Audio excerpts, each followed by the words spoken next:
At kasunod po ng pinag-uusapang oil smuggling, makakausap po natin sa linya ng telepono sa pagkakataong ito, ang Bureau of Internal Revenue Commissioner Kim Jacinto Henares. Magandang tanghali po sa inyo, Commissioner Henares, si Kirby Cristobal po ito.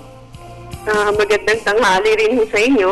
Apo. Commissioner, kunin ko lang po yung inyong stand sa pagkakatuklas po nitong oil smuggling po sa ating bansa. Actually, matagal ng usapan yan, no? 2011 pa yan.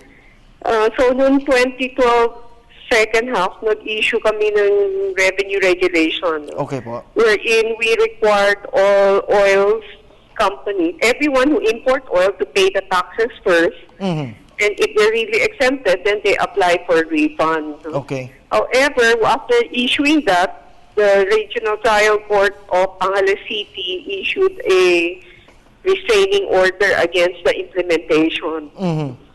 And we appealed that to the Court of Appeal. It's only recently that the Court of Appeal lifted that preliminary injunction issued by the RTC.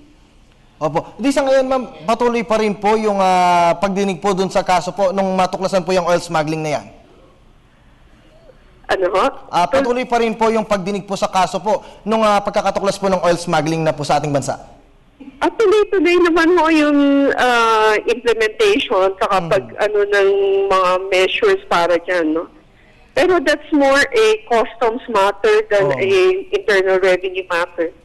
Opo. Ma'am, para lang po sa kapatiran ng lahat, no, gaano po ba kalaki ang nawawala po na tax po sa ating bansa kapag may mga ganito pong klase ng mga smuggling, lalong-lalo na po yung mga malalaki po ang batayan po ng produkto?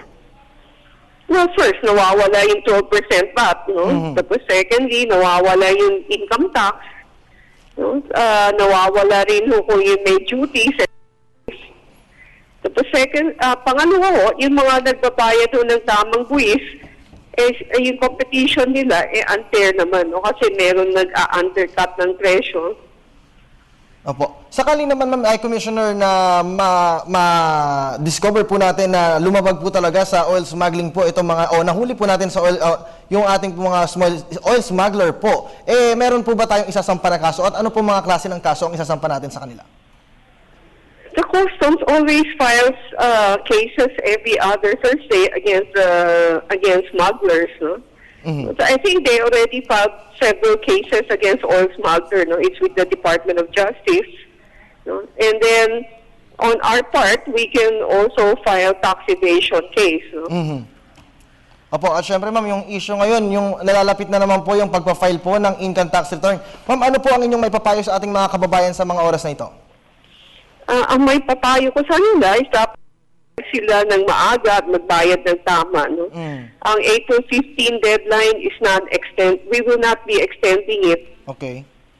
So hanggang doon na lang yun, ma'am. If ever po na hindi po makapag-file ang mga taxpayers po, ano po ang maaring karampatan po na problema po na kanila pong matanggap? Kung late sila, may 25% surcharge at 20% interest per annum. Ngayon, kung sa kasamaang palad, naunahan namin sila, no?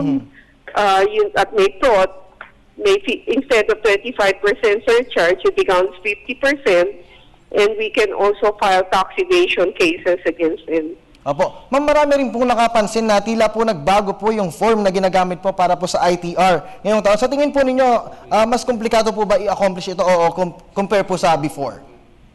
Actually, yung form na ginagamit ngayon, yun yung form na ginamit last year. Dinagdag na for corporation and people engaged in business, yung scheduled with regard to expenses. No? And the other thing is you can actually download a program from our website which will allow you to encode the returns, no? And it will compute it for you. At syempre ma'am, bigyan ko na rin po kayo ng time para po ipanawagan po sa ating po mga kababayan yung mga detalye po na nais niyo pong isabihin pa po. I'm asking everyone who has to file their income tax return to file it early and to pay the right taxes. The April 15 deadline is non-extendable, although if you're on the line, we will be servicing you. Alright, sige po ma'am. Maraming salamat po sa oras po na ibinigay niyo po sa News at 1. Si BIR Commissioner Kim Inares. Hanggang sa sunod po ma'am at happy weekend po sa inyo.